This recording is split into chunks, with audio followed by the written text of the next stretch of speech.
Cette histoire commence de manière singulière, en se demandant ce qu'il advient des réseaux sociaux d'une personne après sa mort. Ressortent-ils simplement abandonnés, sans plus aucune publication, ou bien existe-t-il quelque chose de caché, encore inconnu de l'humanité? C'est ainsi que l'on fait la connaissance de notre protagoniste, Tsuji Enichiro.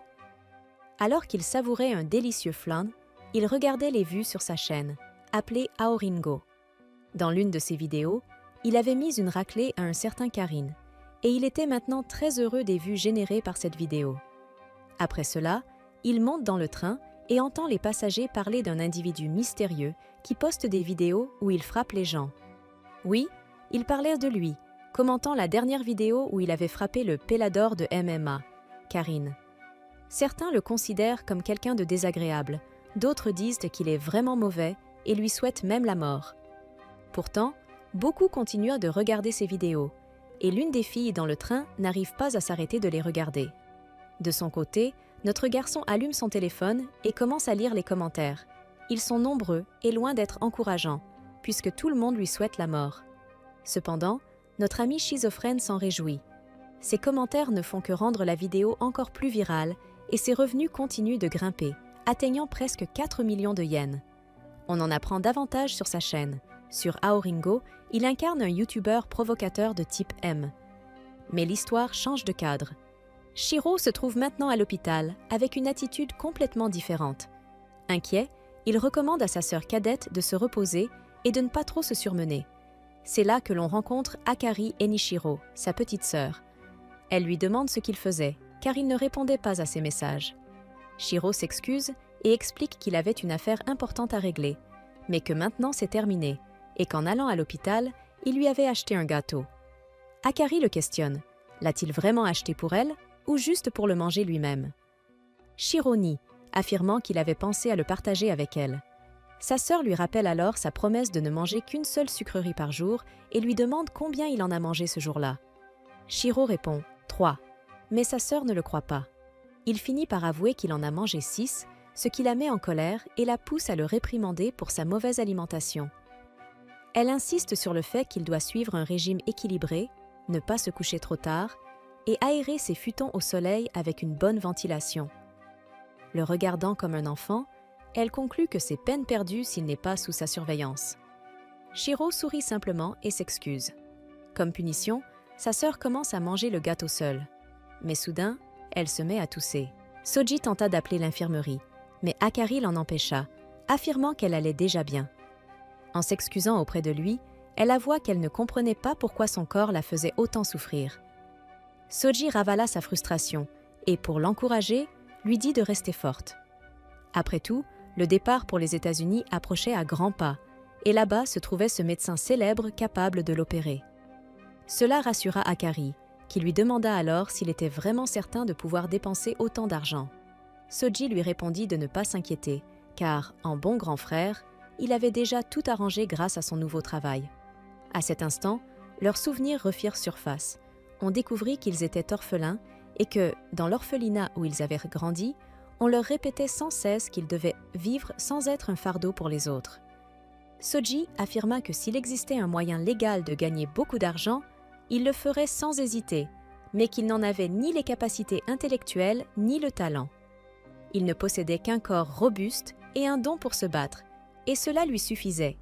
Même si le monde entier venait à le détester, cela lui était égal, tant qu'Akari pouvait guérir. Plus d'un mois passa ensuite. Les gens étaient désormais perplexes, car le compte d'Aoringo n'avait plus publié de vidéos récemment.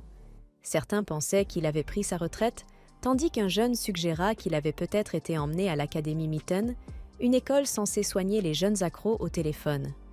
À ce moment-là, on aperçut un individu étrange marchant dans le parc en traînant une masse, un spectacle pour le moins suspect. Dans l'après-midi, notre héros dégustait tranquillement un délicieux flan. Il se dit qu'Akari adorerait sûrement ça, mais en levant les yeux, il remarqua un objet recouvert d'un tissu. Soudain, il reçut un message. C'était Akari qui lui demandait ce qu'il faisait. Soji répondit qu'il mangeait du flan, ce qui lui valut aussitôt une réprimande de sa sœur. Il lui demanda alors comment elle se sentait. Akari répondit qu'elle avait l'impression de n'avoir jamais été malade. En lisant cela, Soji fondit en larmes et serra son téléphone contre lui. Plus tard dans la nuit, il dormait toujours avec son téléphone en main lorsqu'il aperçut devant lui un homme armé d'une masse prêt à le frapper. Mais, fidèle à lui-même, il esquiva l'attaque avec sang-froid. Soji ignorait qui était cet homme et ce qui se passait. L'inconnu lui ordonna simplement de ne pas bouger, le traitant d'idiot, avant de s'excuser aussitôt d'avoir employé un mot aussi grossier. Soji protesta.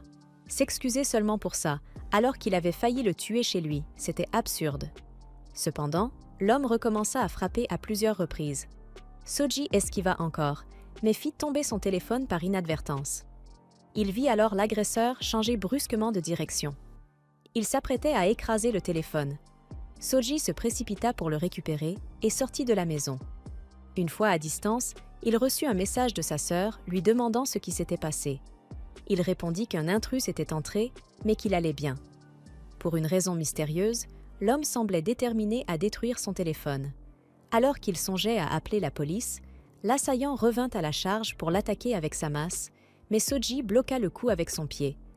Il lui demanda quel était son problème, précisant clairement que ce qu'il allait faire à présent relèverait de la légitime défense. Shiro lui asséna un coup, mais l'autre le bloqua avec sa masse. Shiro ne renonça pas et continua d'avancer tout en attaquant.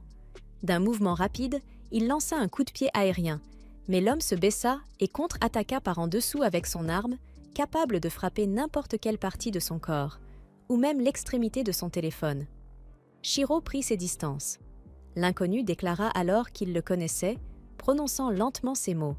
Shiro Anishiro, plus connu sous le nom d'Origno, le youtubeur provocateur. Il expliqua qu'il savait qui il était grâce à ses vidéos, tout en précisant qu'il n'était absolument pas fan, car il les trouvait répugnantes, à un point tel qu'elles lui donnaient envie de vomir. Il le traita encore de crétin, puis s'excusa aussitôt. Shiro, lui, posa un genou à terre et déclara que c'était lui qui devait s'excuser. Il devinait la raison de sa présence. Peut-être avait-il tabassé un membre de sa famille. Il admit avoir tout fait pour l'argent. Il comprenait donc qu'on puisse le haïr, mais il ne voulait pas mourir. Il pouvait le frapper autant qu'il le souhaitait. Mais il lui demanda une seule chose, ne pas toucher à son téléphone. Sa sœur était très loin, expliqua-t-il, et il était en train de discuter avec elle. Il avoua qu'il ne saurait pas quoi faire de sa vie s'il ne pouvait plus lui parler.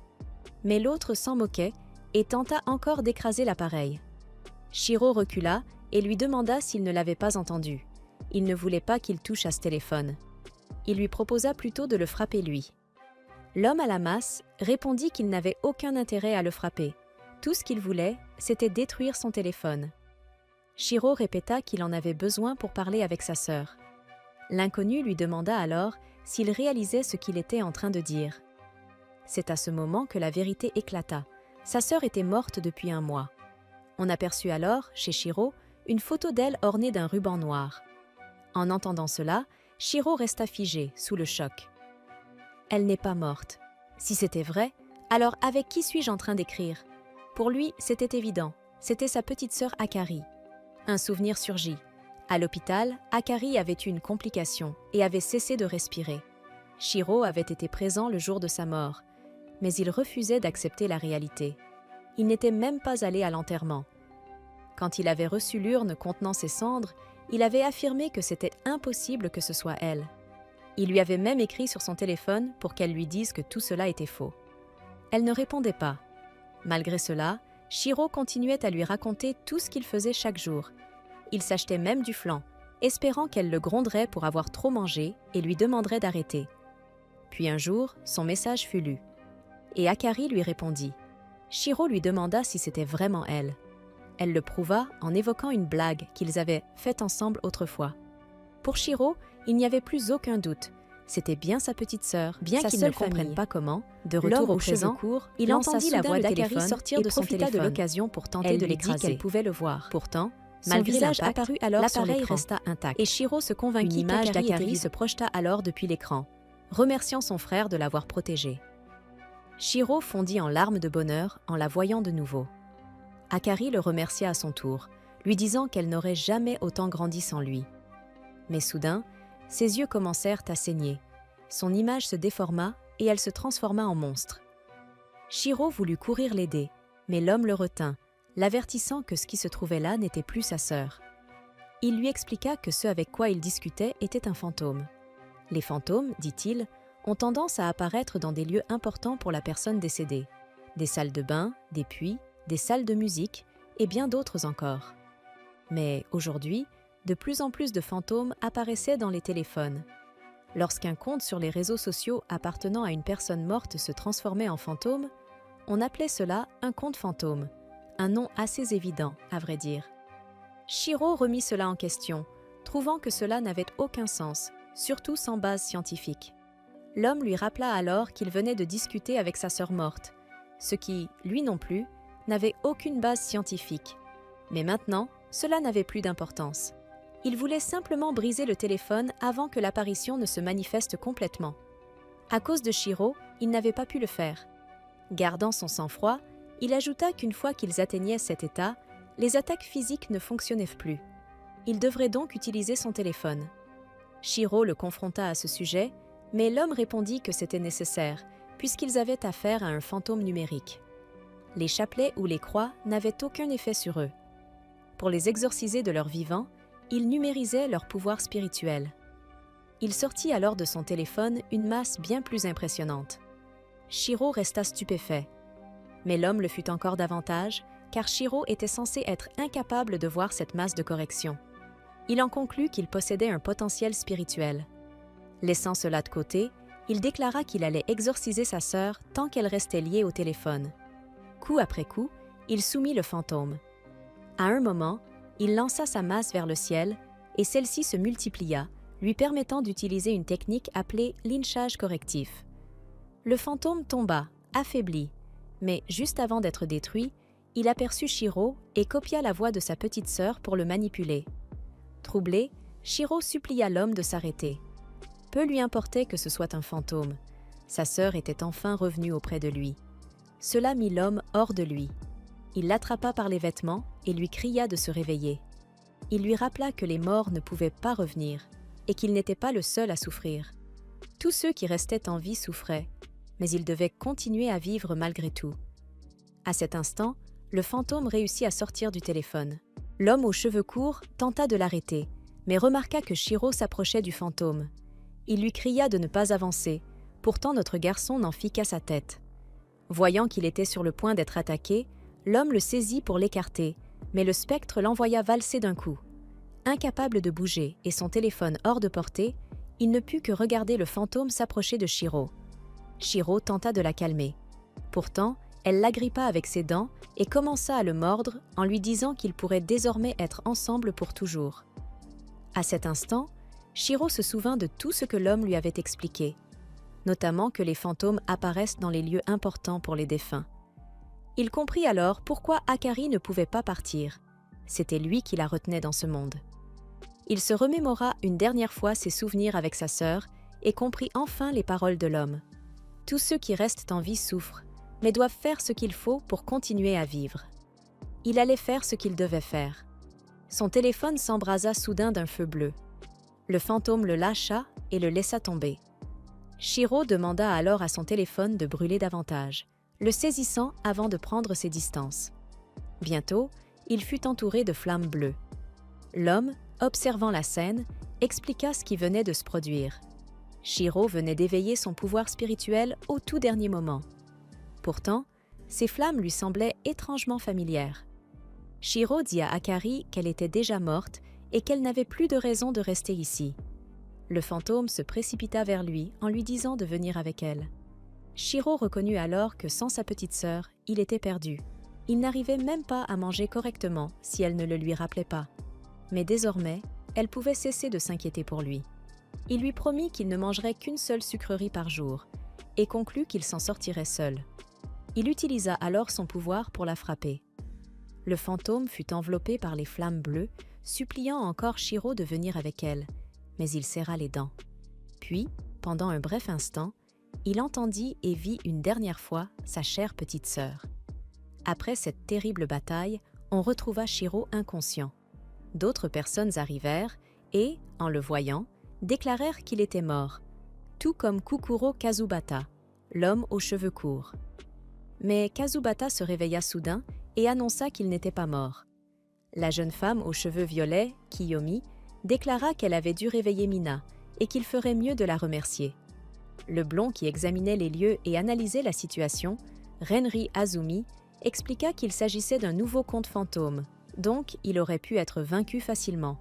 Malgré tout, ils éprouvaient de la compassion pour Shiro, qui avait dû exorciser sa propre sœur. Il demanda ensuite à Kazubata s'il était sûr que autrement dit, il s'agissait d'un pouvoir de type offensif. Kazubata précisa que, même si ce genre de capacité n'était pas rare, ce qui était incroyable chez lui, c'était que ses flammes seraient bleues. Sachant cela, ils se demandèrent quoi faire de lui. Le maître Yoimaru Asaki déclara alors qu'ils allaient évidemment l'emmener à l'Académie Miden, et qu'une fois là-bas, sa survie dépendrait de lui seul. Plus tard, Shiro se réveilla dans une chambre, se souvenant de tout ce qui s'était passé. Il supposa qu'il s'agissait d'un cauchemar, mais Kazubata, assis à côté de lui dit que non. Tout était réel. Shiro fut déçu en l'entendant. Intrigué, il lui demanda qui il était et où il se trouvait, et s'il l'avait emmené dans un motel pour profiter de lui. Puis, bouleversé, il demanda aussi des nouvelles de sa petite sœur adorée. L'homme aux cheveux courts lui tendit son téléphone en disant qu'il était déjà chargé. Shiro vérifia aussitôt le contact de sa sœur, mais découvrit que le compte n'existait plus. Kazubata lui expliqua que les comptes fantômes étaient des comptes de réseaux sociaux appartenant à des personnes mortes et possédées par des esprits. Lorsqu'un fantôme était exorcisé, le compte disparaissait. Shiro demanda s'il ne pourrait plus jamais lui écrire. Kazubata confirma. En entendant cela, Shiro comprit enfin l'évidence. Elle était morte. Cachant sa douleur, il déclara qu'il n'avait pas eu de chance et qu'il devait accepter que les gens meurent. Il se leva et annonça qu'il tiendrait sa promesse de se débrouiller seul. La première chose qu'il ferait serait de profiter de l'occasion pour prendre un bain dans cette auberge.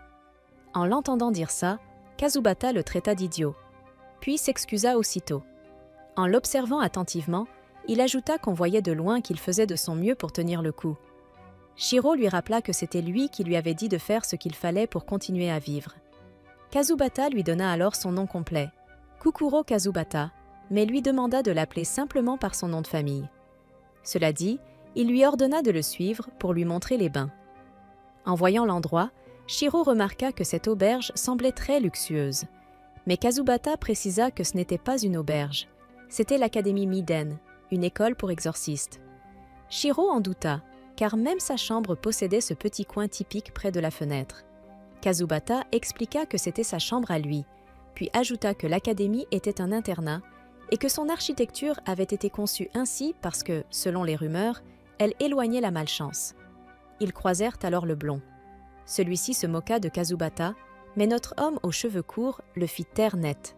On vit ensuite le blond rejoindre les autres membres et commenter que même Kazubata se trompait parfois. Il passait son temps à fanfaronner, mais au final, il n'était pas si impressionnant. Il demanda à Kusaba ce qu'elle en pensait. Elle répondit qu'elle avait de la peine pour Kazubata et qu'elle voulait le consoler. Un autre garçon aux cheveux bruns ajouta alors que les créateurs de contenus provocateurs étaient la pire racaille qui soit, se demandant comment quelqu'un comme lui osait poser le pied dans cette institution. Ce type s'appelle Minoru. De même, le rouquin à ses côtés affirme lui-même qu'il est aussi très provocateur. Kusaba mentionne que le garçon aux cheveux bleus, c'est-à-dire Shiro, lui paraît également très mignon, mais qu'elle aime aussi Kazubata. Oui, la fille est plutôt indécise, tandis que le blond esquive chaque parole que Kusaba prononce. À ce moment-là, on voit un autre membre aux cheveux bleu clair pointer Shiro du doigt, lui donnant le titre de « pomme pourrie », en déclarant qu'il n'est pas beau du tout. D'un autre côté, on aperçoit d'autres membres, une certaine Yori Aihama, abonnée à la chaîne d'Aoringo, ainsi qu'un autre blond nommé Naruhiko Emoto. Lui aussi connaît Shiro, comme le garçon qui se retrouve toujours mêlé à des polémiques, et il ne veut rien qui puisse le lier à lui. On revoit ensuite Renri Azumi, qui se demande pourquoi le professeur Asaki veut le voir. Ici, une fille aux cheveux violets donne son avis. Elle s'appelle Kiyomi Gurusugawa et affirme que cela lui est complètement égal, car elle trouve répugnant qu'il possède le même pouvoir qu'elle. Pendant ce temps, Shiro demande à Kazubata où il se trouve. Celui-ci lui répond en mentionnant Ken Kusatsu, puis lui montre la salle de repos, la boutique et les sources chaudes. Pour Shiro, tout cela ressemble à une auberge.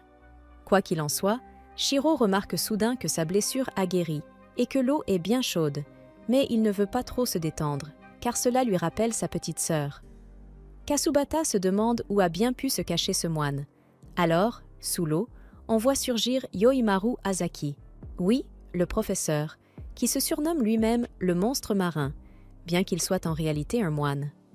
Kasubata le salue en lui rappelant qu'il est dangereux de se relever brusquement, car il pourrait subir une vasodilatation due au choc thermique et avoir des vertiges. Le professeur reconnaît qu'il a raison et baisse légèrement la tête. Shiro le remarque et en lui serrant la main, lui dit qu'il l'a vraiment surpris, essayant de lui remonter le moral. Après cela, Kasubata informe le professeur qu'il a déjà fait visiter l'académie à Shiro. Asaki le félicite et lui demande de se motiver, car il a parlé comme si cela avait été une punition, ce qui, pour Kasubata, est effectivement le cas, puisqu'il déteste devoir s'occuper d'un provocateur comme lui. Et pour couronner le tout, ses flammes sont bleues. Asaki n'y prête pas attention et demande à Shiro ce qu'il pense de l'école. Avec la même énergie, Shiro répond qu'il a adoré les sources chaudes. Avant de continuer, Kasubata demande à son professeur de mettre des vêtements, mais ce n'est qu'un détail. Asaki veut que Shiro devienne exorciste. À cet instant, tous les trois restent silencieux. Shiro affiche une expression d'incompréhension totale, puisqu'on ne lui a encore rien expliqué, mais Asaki lui fait des yeux confiants, ce qui les fait rire tous les deux. Shiro lui demande s'il essaie encore de lui faire peur. Asaki répond que ce n'est pas le cas, mais puisque Shiro a éveillé son pouvoir virtuel, le plus logique serait de lui demander de se joindre à eux. Comme Shiro ne sait encore rien, pas même pourquoi on l'a amené ici, Asaki entreprend de lui raconter une longue histoire. Il explique que le métier d'exorciste remonte à plusieurs millénaires de combats acharnés contre des esprits maléfiques. Les anciens exorcistes utilisaient des techniques pour libérer leur pouvoir spirituel.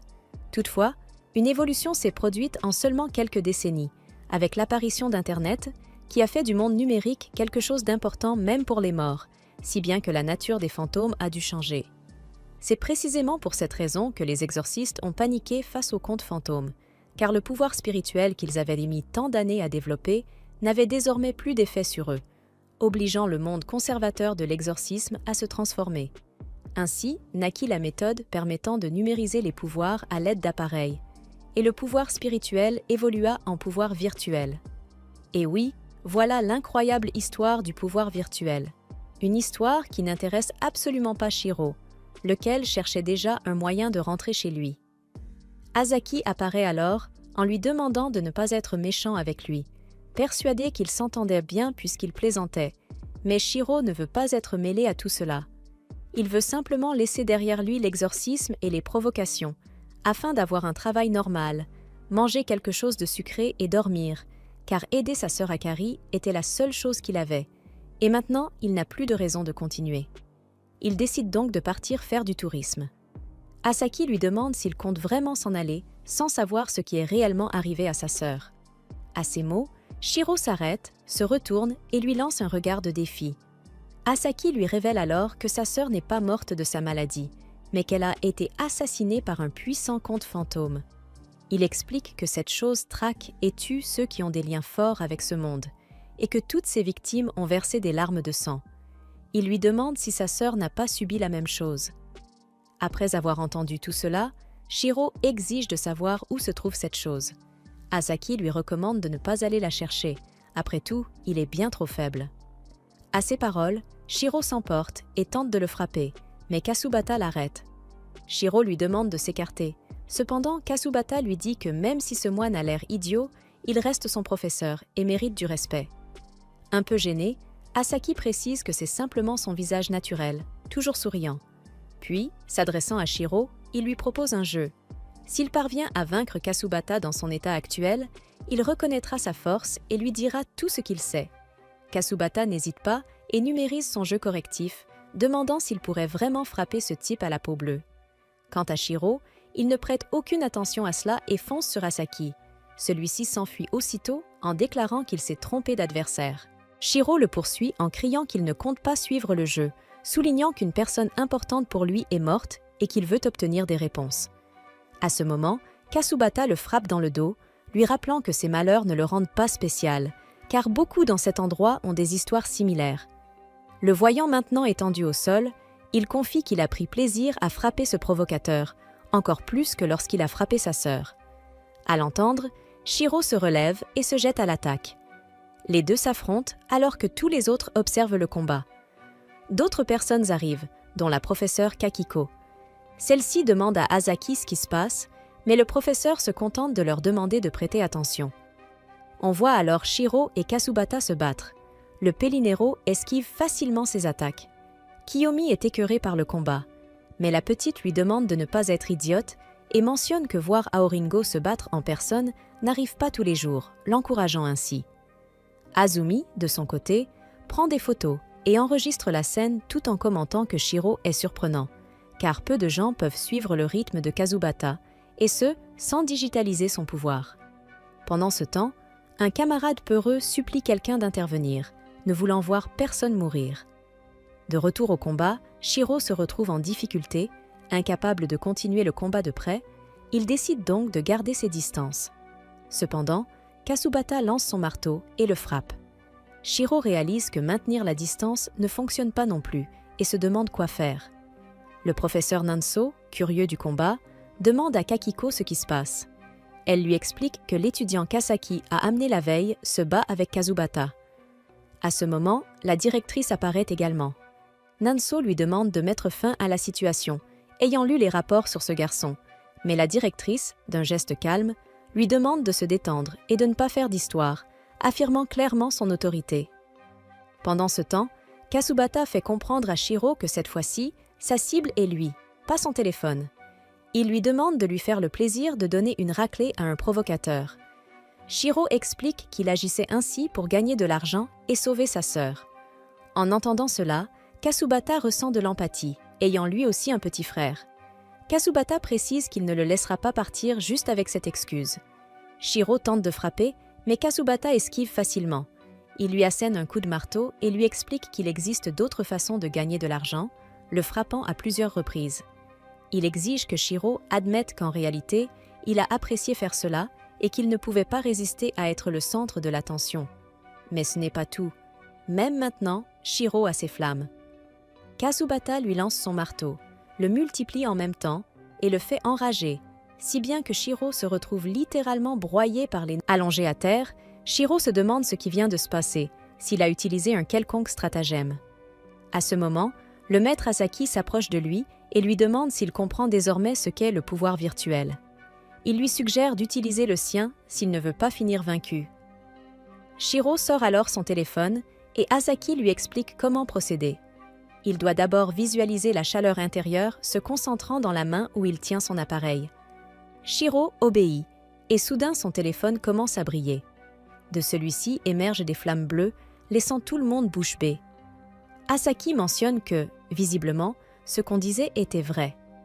Tous se demandent s'il s'agit d'un feu follet, ces flammes bleues qui ondulent comme des serpents. Le professeur Nanso se met alors en alerte. Asaki lui rappelle que toute attaque ne peut toucher ces flammes. Shiro, intrigué, demande pourquoi ils réagissent ainsi à son pouvoir et si c'est dangereux. Asaki rit, expliquant qu'ils connaissent quelqu'un ayant un pouvoir similaire et lui demande plutôt comment il se sent. Shiro répond qu'il ne ressent aucune chaleur et que cela lui paraît agréable et le rend heureux. Asaki lui demande alors de montrer le pouvoir du feu follet. Shiro le transfère à ses pieds et se précipite sur Kasubata. Mais il va si vite qu'il dépasse sa cible et tombe, ce qui est normal pour une première utilisation de ce pouvoir. Asaki remarque que la flamme transférée s'est rapidement éteinte. Shiro comprend désormais mieux comment procéder et retransfère le feu à ses pieds. Kasubata se prépare tandis que Shiro se lance à nouveau. Cette fois, en s'approchant, Shiro effectue des pas très rapides autour de Kasubata à une vitesse incroyable. À chaque pas, le feu s'éteint, mais Shiro continue à transférer davantage de flammes en courant, ce qui surprend tout le monde. Asaki commente que cette technique lui va à merveille, car elle renforce les zones qu'il va toucher avec les flammes. Shiro monte ensuite sur le toit, parvenant à effleurer Kasubata. Il nomme cette capacité « ignition ». Kasubata est contrarié par la coupure qu'il a reçue, mais désormais, ils sont à égalité. Personne ne peut croire qu'un novice puisse se mettre presque au même niveau que Kazubata. Certains sont agacés, mais Asaki est ravi. C'est alors qu'Itabashi demande de les arrêter. Asaki, ayant déjà vu ce qu'il voulait, s'apprête à intervenir. Mais Kazubata le retient en le traitant de virgin. Il est clair que, cependant, le combat continue. Shiro est excité par le pouvoir qu'il possède, convaincu que cela forcera Kazubata à s'excuser, et affirmant qu'il vengera également la mort de sa sœur. Mais même si c'est Shiro, Kazubata est là pour le remettre à sa place. Il agrandit son marteau en utilisant sa technique de écrasement correctif. L'impact fissure le sol, laissant Shiro figé, convaincu qu'il est encore très faible et même un peu effrayé. Kazubata profite de cette opportunité pour tenter de l'écraser complètement avec son marteau géant. Cependant, Asaki intervient et arrête ce pouvoir immense d'une seule main. Calmé, Asaki s'excuse auprès de Shiro, reconnaissant qu'ils auraient pu prévenir la mort de sa sœur et qu'ils l'ont poussé à utiliser son pouvoir. Shiro s'excuse également et, l'appelant « professeur », exprime son désir de s'inscrire à l'académie, assurant qu'il deviendra plus fort que quiconque. Dans ses pensées, Asaki remarque que le regard de Shiro est bien plus authentique que son sourire forcé d'avant, et il l'accueille donc à l'Académie Miren, lui offrant un manju des sources chaudes en guise de bienvenue. Tous restent encore étonnés, mais un professeur est contrarié qu'un étudiant possède le pouvoir du feu follet. Enfin, Asaki se voit remettre la facture des réparations pour les dégâts causés par le combat qu'il a lui-même déclenché. Comme toujours, la responsabilité revient aux adultes. Peu de temps après, Asaki donne à Shiro ce qu'il veut. Il lui montre une vieille vidéo d'une équipe d'exorcistes en mission pour effacer un fantôme de l'existence, et il panique en voyant un cadavre étendu dans un coin. Devant lui se trouve un smartphone, et un fantôme en sort. Le chef des exorcistes utilise son téléphone pour scanner le fantôme et obtenir plus de détails, découvrant qu'il y a des informations sur lui dans la base de données. Cependant, dès que les informations sont disponibles, l'exorciste chauve ordonne à son équipe de fuir immédiatement. Malheureusement, le fantôme ne leur laisse pas cette chance et les tue instantanément avec des flammes bleues dévorantes. Asaki explique à Shiro que ce conte fantôme s'appelle Sad Boy K et qu'ils ne savent pas qui il était quand il était vivant.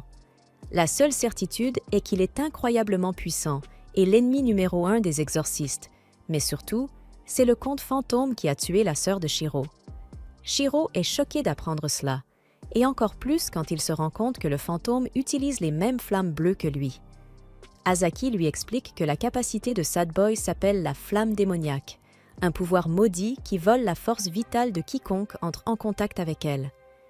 Shiro voit les visages des victimes et les larmes de sang coulant de leurs yeux, exactement comme ce qui est arrivé à Akari.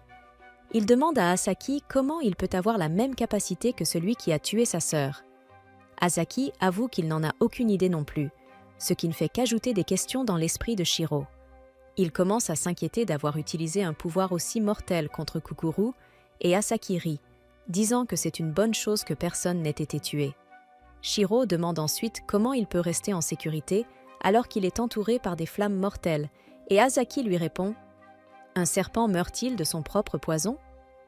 Tout cela est trop à absorber pour Shiro, qui dit à Asaki qu'il a besoin de rentrer chez lui. Cependant, Kukuru et les autres élèves de la classe 1B arrivent à ce moment-là et lui disent qu'il est hors de question qu'ils partent maintenant.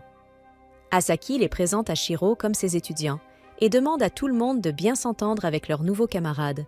Mais Kukuru commence immédiatement à le taquiner, affirmant que personne ne veut être en classe avec un gars dont les flammes pourraient les tuer facilement, tout en précisant qu'ils doivent le surveiller pour qu'il ne devienne pas un méchant. Kukuru qualifie la situation entière de « tas de merde enflammée », mais un blond nommé Ren le pousse de côté et se présente à Shiro. Il lui dit de ne pas trop faire attention à Kukuru, car en réalité, c'est un gars sympa une fois qu'on le connaît. Ensuite, une poupée parlante nommée Hajime s'avance et explique à Shiro que Kukuru est juste énervé parce que Shiro l'a touché. Shiro panique en voyant le cousin d'Annabelle, mais elle lui dit qu'elle fait des live streams de jeux et qu'ils devraient faire une collaboration un jour. Ren dit immédiatement à Shiro de se préparer pour un selfie, tandis que le reste de ses camarades observent ce chaos quotidien. Asaki informe alors Shiro qu'il doit passer un dernier test avant de devenir un exorciste à part entière. Il l'emmène dans la salle d'entraînement où un dispositif doré est prêt à mesurer ses capacités de combat. Asaki explique que s'il réussit ce test, il sera envoyé sur le terrain en tant qu'exorciste et qu'il finira par rencontrer Sad Boyka tôt ou tard. L'idée d'affronter le meurtrier de sa sœur motive Shiro, qui dit à Asaki de commencer le test. Asaki appuie sur un bouton et 2 Genis Rose sortent de la lampe dorée. Il explique qu'il s'agit d'esprits artificiels utilisés pour entraîner les exorcistes et qu'il devra en vaincre une centaine pour réussir le test. Il le met en garde de ne pas sous-estimer les esprits artificiels, mais Shiro est confiant de pouvoir battre n'importe quel ennemi. Il sort son épée de flamme bleue de son smartphone et terrasse rapidement le premier esprit qui l'attaque. Cependant, Asaki met fin au test à ce moment-là. Shiro lui demande pourquoi il a arrêté, et il comprend la réponse dès l'instant suivant. Il commence à avoir des vertiges et perd l'équilibre. Asaki lui dit de vérifier la batterie de son téléphone, car celle-ci est synchronisée avec son pouvoir spirituel. La batterie est à 0, ce qui signifie que Shiro a épuisé tout son pouvoir spirituel et qu'il est désormais aussi inutile qu'un téléphone mort. Shiro s'effondre à cause de cela, et lorsqu'il se réveille, il découvre tout le monde en train de dîner élégamment à la manière traditionnelle japonaise. Asaki lui explique qu'il était déjà fatigué après son combat avec Kukuru et que le test n'était qu'une mise en scène pour lui faire ressentir ce que c'est que de tomber en panne de batterie. Shiro comprend maintenant, mais ce qui le perturbe, c'est que l'heure du dîner est déjà arrivée alors qu'il n'a pas été inconscient longtemps. Asaki lui précise qu'une fois sa batterie vide, il restera inconscient pendant environ 5 heures et qu'il ne se réveillera pas, quoi qu'il arrive. Sur le terrain, cela pourrait le tuer, et même s'il survit, il ralentira son équipe s'il devient un légume. Shiro sent qu'il a encore beaucoup à apprendre, mais Asaki lui demande de ne pas se décourager parce qu'il a fini le test si rapidement. Cela prouve la puissance de son pouvoir. Shiro reste un peu abattu, et Asaki lui dit de manger pour retrouver des forces. Il précise que le vrai test aura lieu dans une semaine et qu'il n'aura qu'une seule chance. S'il échoue, il sera capturé et torturé. Si Shiro échoue à devenir exorciste, il sera considéré comme un danger et traité en conséquence. Donc, il doit travailler dur pour réussir le test. Après cela, tout le monde se rend dans ses chambres, et Shiro demande à Kuku où est sa chambre. Kuku lui répond de ne pas être idiot, car ils ne laisseront pas une bombe à retardement comme lui rester sans surveillance. Shiro devra partager une chambre avec Kuku, qui n'est pas du tout ravi, mais quelqu'un doit prendre ses responsabilités. Soudain, Shiro le fixe avec une expression mécontente, et Kuku pense qu'il n'est tout simplement pas content de partager la chambre avec lui. Cependant, Shiro s'incline devant lui et lui demande de l'entraîner afin qu'il puisse réussir le test dans une semaine. Kuku recrache son thé en entendant cela et demande quel genre de rage battée s'incline ainsi devant un type qui vient de le battre. Shiro lui avoue qu'il n'a pas de fierté et qu'il accepte que Kukuru soit bien plus fort que lui, donc il a besoin de son aide. Kukuru est surpris par son humilité et lui répond qu'il allait de toute façon l'entraîner, car Asaki lui en a donné l'ordre. Plus tôt, quand Shiro s'était évanoui dans le hall d'entraînement, Asaki avait dit à Kukuru qu'il devait le former, et Kukuru était vraiment contre l'idée, car il déteste les rages battées de tout son cœur, surtout quand Loki en est un. Asaki lui avait simplement dit que c'était la meilleure chose à faire, non seulement pour Shiro, mais aussi pour Kukuru lui-même, et finalement, il avait accepté l'ordre. Maintenant, alors qu'ils se côtoient comme un couple qui vient de commencer à vivre ensemble, Kukuru espère que Shiro est un lâche qui aura peur du test et fuira. Le lendemain, Shiro défie à nouveau les Pink Jenny, mais il épuise très rapidement sa batterie. Kukuru lui dit qu'il part à fond dès le début et lui conseille de retenir un peu sa puissance. Shiro ne sait pas comment faire, et Kukuru lui explique qu'il doit imaginer quelque chose comme réduire la flamme d'un briquet ou éteindre un feu de camp. Mais s'il peut imaginer quelque chose de plus unique et personnel, ce sera encore plus efficace. Shiro n'y arrive pas et finit par s'effondrer après avoir vaincu 35 esprits d'entraînement. Le lendemain, Ren, Hajime et l'autre blondinet viennent observer ses progrès et sont impressionnés qu'il atteigne facilement les 30 esprits malgré le fait qu'il ait éveillé son pouvoir il y a seulement 2 jours. Cependant, il s'effondre au 31e esprit, alors il pense à une idée originale pour le jour suivant. Il se gave de caféine pour ne pas s'endormir, mais même ainsi, il ne parvient à battre que 40 et un esprit d'entraînement. Le jour suivant, il devient plus efficace et en bat 49. et même le gothique décide de voir ce qu'il manigance. Peu importe ce que Shiro fait, il n'arrive pas à dépasser la moitié du test, et Kukuru ne cesse de lui répéter d'imaginer quelque chose qui l'aide à contrôler sa puissance. Même à la fin du 6e jour, Shiro n'a fait aucun progrès, et il décide de se distraire en mangeant quelques petits pains farcis. Kukuru lui demande comment il peut être si insouciant parce qu'Azaki ne mentait pas lorsqu'il disait que les gens ici allaient le torturer et le tuer s'il échouait. Kukuru commence à le menacer sérieusement, lui disant qu'il ne sera bientôt plus que des os une fois que les autres en auront fini avec lui. Cela fait réfléchir Shiro. Il explique qu'il doit absolument retourner dans sa chambre immédiatement, et Kukuru pense qu'il va enfin se dégonfler juste avant l'épreuve finale. Cependant, Shiro s'inquiète simplement d'avoir laissé la porte de sa chambre ouverte lorsque Kukuru l'a attaqué, et des photos et souvenirs d'Akari sont exposés.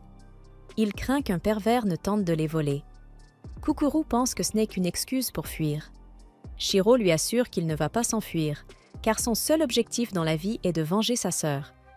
Le lendemain, c'est le moment du test final, et toute l'école s'est rassemblée pour le regarder. Les professeurs qui détestent Shiro pour ses capacités sont sûrs qu'il va échouer et qu'ils pourront se débarrasser de lui.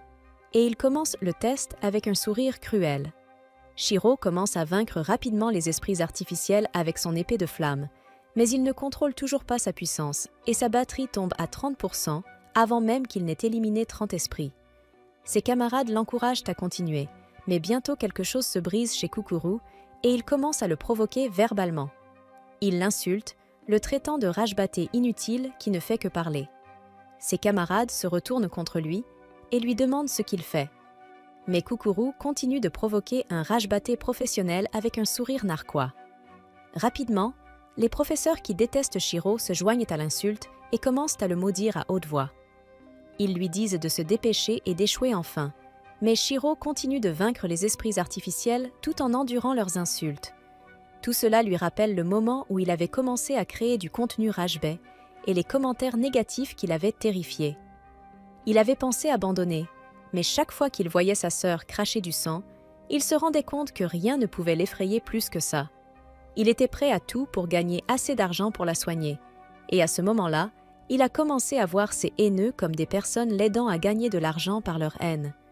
Ce souvenir l'aide à contrôler ses émotions, et Shiro parvient à canaliser sa puissance correctement. Son épée de flamme devient plus petite et plus tranchante, et il réussit à vaincre les 100 esprits d'entraînement sans s'évanouir. Personne n'en croit ses yeux en voyant ça, mais Azaki comprend le génie du plan de Kukuru. Kukuru a délibérément retourné la foule contre Shiro, le poussant dans le bon état d'esprit de rage-batté, et c'est ainsi qu'il a pu contrôler sa puissance.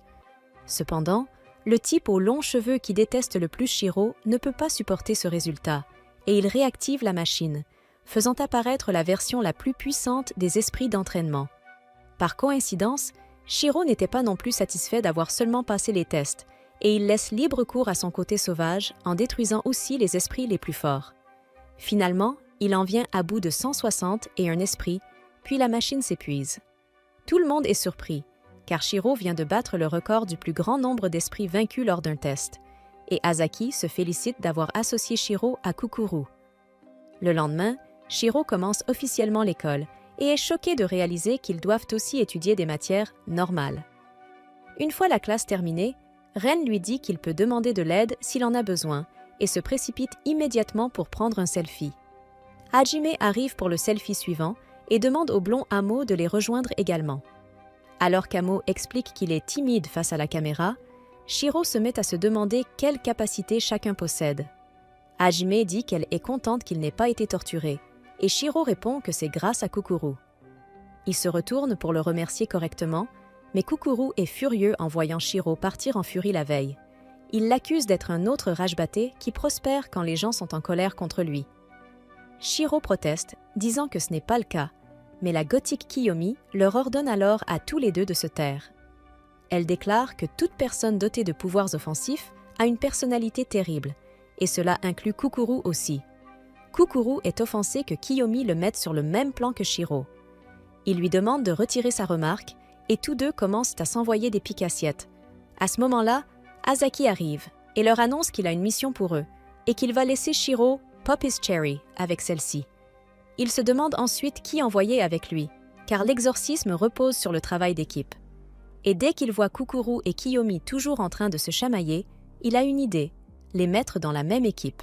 Cette nuit-là même, Shiro, Kukuru et Kiyomi sont envoyés en mission dans une camionnette et arrivent bientôt dans un studio de tournage ou quelque chose dans le genre. Ils se demandent pourquoi ils sont là, quand soudain un homme blond surgit derrière eux, accompagné d'une secrétaire très séduisante, et commence à parler. Il explique à Shiro que c'est ici qu'ils vont devoir commencer leur travail, et lui demande s'il connaît quelque chose sur ces hubs technologiques. Shiro, confus, demande qui diable il est. C'est alors que le blond révèle qu'il s'agit ni plus ni moins d'Asaki lui-même, déguisé. Comme ses vêtements de moine le faisaient trop ressortir, il s'apprêtait à expliquer la mission lorsqu'un groupe de 3 jeunes femmes l'approche et commence à le traiter de beau et grand. Asaki est un peu surpris et débordé lorsque les filles lui demandent et proposent un dîner. Il tente de marmonner qu'il est un moine ayant renoncé aux choses matérielles sur Terre. Mais certaines choses matérielles sont irrépressibles et il se laisse attendrir devant la personnalité éclatante des filles qui réussissent à l'emmener dîner, puis à faire un peu de cardio. Shiro, lui, pense à ceux qui meurent de soif pendant que d'autres se noient dans une rivière de l'Himalaya. La secrétaire séduisante, nommée Kiko, qui est venue avec Asaki, réalise qu'elle va devoir tout gérer maintenant et demande aux étudiants d'écouter attentivement. Elle explique qu'ils ont commencé à capter des signaux de fantômes depuis environ 1 heure, provenant du bâtiment de la Pig Camera, où un client a été gravement blessé. Elle ajoute qu'il pourrait être confronté à un groupe de contes fantômes ici. Cela perturbe Shiro, qui demande si les contes morts se déplacent en essaim comme des abeilles. Mais Kukuru lui explique que les contes fantômes sont des êtres numériques, ce qui signifie qu'ils doivent se recharger périodiquement, sinon ils cessent d'exister. C'est pour cette raison que les magasins d'électronique deviennent inévitablement des points chauds d'activité paranormale. Avant même que Shiro n'ait pu digérer toutes ces informations, Kiyomi prend la parole et exige, toujours furieuse, de savoir pourquoi elle a été placée dans la même équipe que ses 2 perdants. Se sentant personnellement visée, Kiyomi considère les remarques comme une attaque personnelle. Kukuru, quant à lui, n'en a rien à faire. Shiro tente de se défendre, affirmant que Kukuru est un étrange. Il insiste sur le fait qu'il est lui-même normal, et rien du tout comme Kukuru. Kiyomi lui intime de se taire, expliquant que les gars normaux ne rient pas lorsqu'ils deviennent complètement fous. Elle se tourne alors vers son téléphone et remarque que son streamer préféré va commencer à diffuser bientôt. Elle se dit que si elle n'envoie pas beaucoup de super chats, il risque de l'oublier. Shiro est confus par ce comportement, pensant qu'elle devrait se concentrer davantage sur la mission plutôt que sur son streamer. Kiyomi lui ordonne de fermer sa grande bouche, affirmant qu'elle n'a jamais voulu être exorciste de toute façon. Kiko intervient alors, leur demandant à tous de se concentrer sur la mission. Elle explique que leur objectif est d'éliminer tous les esprits présents à l'intérieur du bâtiment. Elle précise qu'ils ont déjà évacué tous les clients et employés et que cela ne devrait pas poser de problème. D'après leurs données, seuls des comptes de bas niveau se trouvent actuellement dans le bâtiment, donc ils ne devraient pas rencontrer de difficultés. Elle les met toutefois en garde. Restez vigilants et surveillez leurs arrières à tout moment. Bientôt, ils pénètrent dans le magasin, totalement désert. Shiro ressent une sensation étrange, n'ayant jamais vu un magasin d'électronique aussi vide. Kiyomi lui dit de rester sur ses gardes, car elle veut mettre fin à cette mascarade le plus rapidement possible et rentrer chez elle. Shiro se sent légèrement nerveux et lui conseille d'être plus prudente et moins nonchalante. À peine a-t-il terminé sa phrase qu'un fantôme apparaît derrière Kiyomi et tente de la toucher. La voix de Shiro se coince dans sa gorge, pris de panique. Kiyomi, elle, ne bronche pas. Elle esquive facilement l'attaque. Elle sort alors son téléphone et active sa capacité spéciale.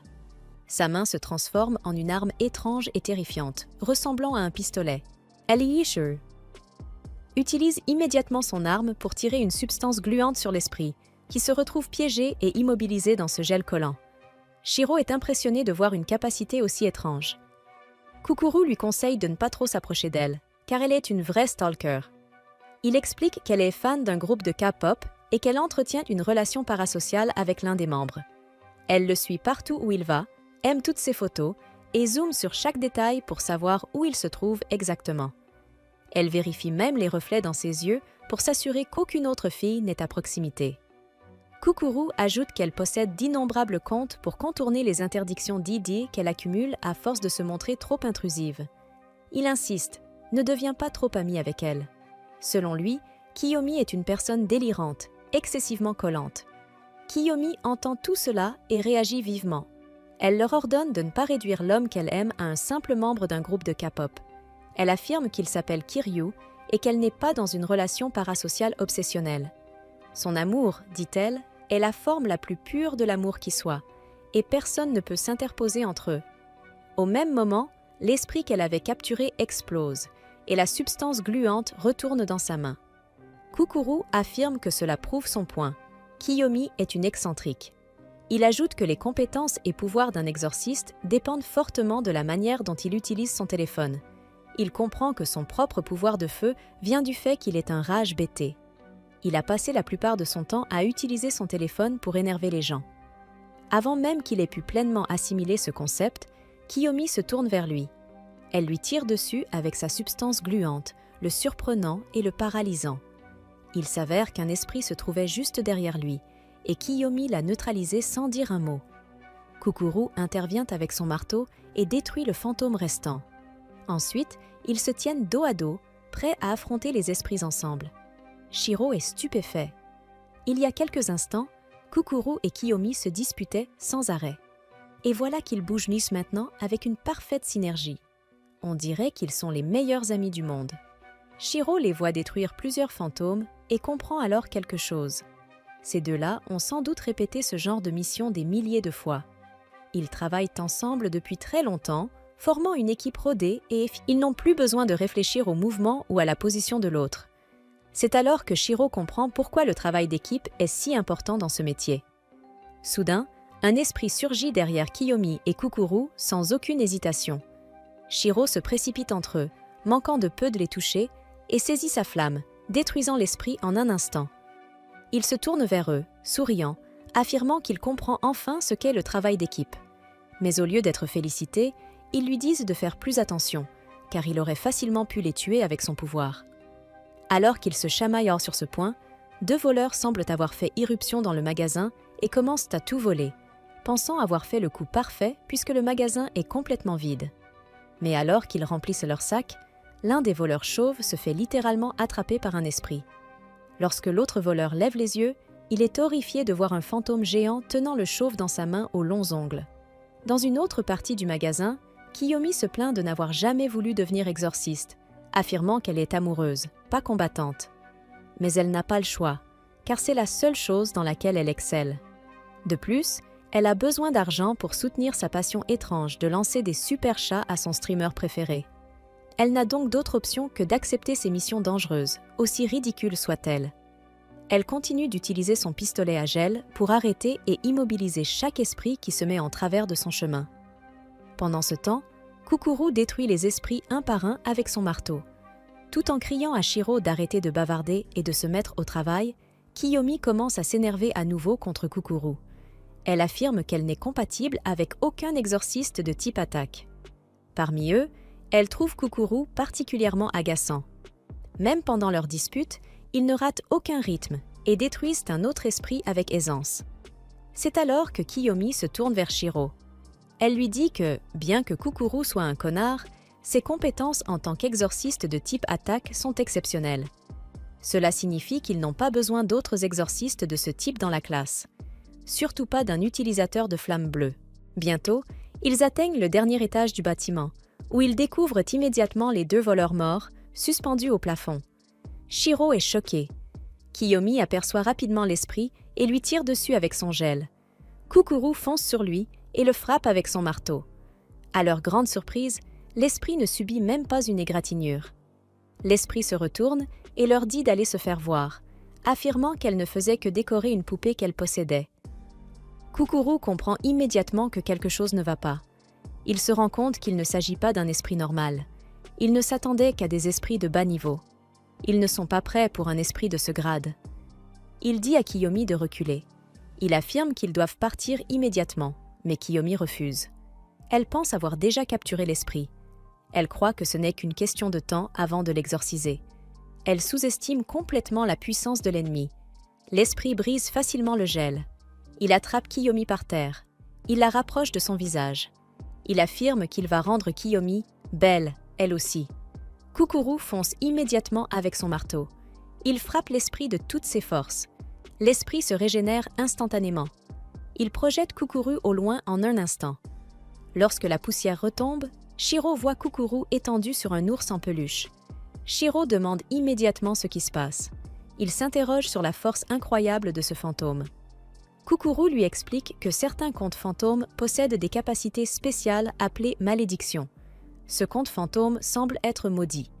Il ne relève pas de la catégorie des esprits de bas niveau. Il affirme que cet esprit est définitivement soit un conte fantôme de niveau moyen, soit de haut niveau. Normalement, ils formeraient une équipe spéciale. Ils élaboreraient un plan avant d'envoyer l'équipe pour neutraliser le conte. Pour l'instant, ils n'ont rien. Si cela continue ainsi, très bientôt, les trois seront morts. Shiro tourne son regard vers Kiyomi. Kiyomi lutte. Son bras se casse comme une brindille. Ses cris s'éteignent. Le fantôme la projette violemment au sol. Kiyomi s'évanouit. Kukuru dit à Shiro de fuir. Il affirme que Shiro ne sera plus qu'une distraction à ce stade. Le fantôme commence à serrer la tête de Kiyomi. Kukuru utilise son attaque au marteau pour tenter de l'arrêter. Mais sa puissance de régénération est trop élevée et les attaques ne l'affectent pas. À ce moment-là, Shiro lance un ours en peluche enflammé de flammes démoniaques et touche le bras du fantôme, ce qui force celui-ci à lâcher Kiyomi. Kukuru la rattrape et il commence immédiatement à fuir. Il se cache rapidement aux étages inférieurs lorsque Kukuru remarque quelque chose et attrape le bras de Shiro, encore brûlant par les flammes démoniaques. Shiro est horrifié, ayant vu ce que ce feu faisait aux humains vivants, mais rien ne se produit. Kukuru affirme que, si sa théorie est correcte, les effets des flammes démoniaques ont été inversés lorsqu'elles sont utilisées par un humain, les rendant complètement inoffensives pour les humains tout en restant fatales pour les démons. Il pointe le fantôme géant dont la main n'a toujours pas guéri après l'attaque de Shiro. Ils élaborent un plan. Shiro attaque le fantôme par derrière, ouvrant une plaie qui ne se régénère pas, et Kukuru enchaîne en martelant le fantôme avec son marteau, infligeant d'énormes dégâts. Furieux, le fantôme se transforme en Beyblade, projetant Shiro contre un mur. Le fantôme les coince bientôt, mais au lieu d'avoir peur, Shiro sent son adrénaline monter et se sent excité pour le combat. Il lance un autre ours en peluche enflammé sur le fantôme, mais celui-ci esquive et attrape Shiro hors de position. Il aurait fini Shiro sur le champ si Kiyomi ne s'était pas relevée et n'avait tiré son gel sur le fantôme, furieuse que son stream ait déjà commencé. Elle ordonne aux autres de terminer rapidement, car elle a pour habitude d'être la première à envoyer un super chat à Kiriha.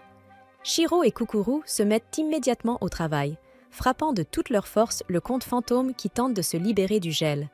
Mais à ce moment-là, Kiriha reçoit un super chat d'une autre fille. Cela met Kiyomi en colère et elle resserre son emprise sur le corps du fantôme. Ils commencent à attaquer le fantôme sous tous les angles et finissent par lui porter un coup fatal, exorcisant l'esprit pour de bon. Tous se sentent soulagés, car aucun d'entre eux n'avait jamais vaincu un esprit de rang moyen auparavant. Kukuru déclare qu'ils doivent rentrer et tout signaler immédiatement. Cependant, alors qu'il s'éloigne, Shiro sent soudain quelque chose derrière lui. Avant même qu'il ne puisse se retourner, Kiyomi et Kukuru commencent tous deux à verser des larmes de sang et s'effondrent, immobiles. D'un des téléviseurs à proximité, l'esprit du comte Sad Boy apparaît, prêt à affronter un autre utilisateur de flammes démoniaques.